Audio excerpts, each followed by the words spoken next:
Almost 56,000 deaths. Now let's just wait there a second. Now imagine every year, if we had the charts that the news media put out these days, the number of cases of confirmed flu and the number of cases of confirmed death as a result of the flu. And they put that up there every day, every day, every day, every day. That would affect the way you live, wouldn't it? That would affect the way you conduct your lives. I'm telling you this for a reason. I believe we should do the very best we can to follow the guidance that the president and others are putting out. But I'm also torn a bit because I'm very concerned about how the media and others are pushing numbers, So if every single year you would have these charts throughout flu season, day in and day out, and doctors and hospital people and other experts on TV 24/7 talking about the flu epidemic, or maybe pandemic for that matter. Can you imagine how the country would really be destroyed from within? And this happens every flu season. And the thing about the flu typically is it changes. And these vaccines that they produce really are aimed at one particular flu or another. But I want you to keep something in mind. We have vaccines for flu, right, Mr. Producer? We have vaccines. And look at the death rate. Almost 56,000. Just think about that. Accidental poisoning. Almost 65,000. Next, please. Diabetes.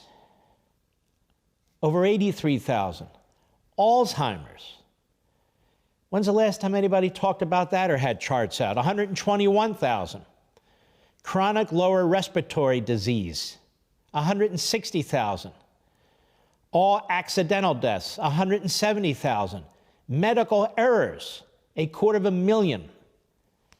Cancer, 600,000. Heart disease, which includes heart attacks and so forth, 650,000. I'll leave that up there, please. The coronavirus isn't going to come close to any of the top causes of death in this country. People die in this country. I think I read somewhere several thousand a day. I mean, for a whole host of reasons. So this, again, is just some perspective. 650,000 a year die of heart disease, heart attacks and so forth, strokes, and 600,000 from cancer every single year. Every single year. Now, again, I know this is very, very serious, and when we talk numbers, it seems so inhumane.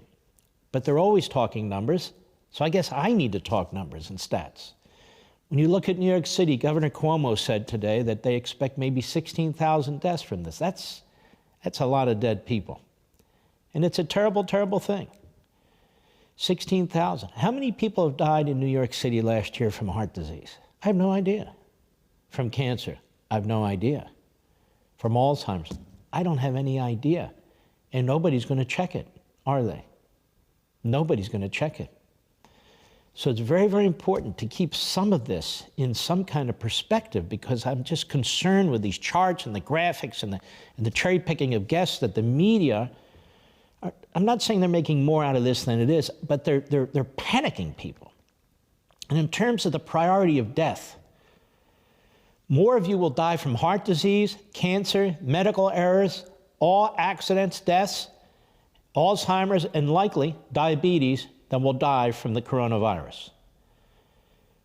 All the information I've looked at from top scholars, whether they're Yale or Stanford or other places, in addition to listening to Fauci and Birx, but all of them are saying 1% or less. So that means 99%, really over 99% of the people who get this coronavirus are going to live. I wish 99% of people who got cancer would live, or chronic heart disease would live, or Alzheimer's would live. So again, a little perspective.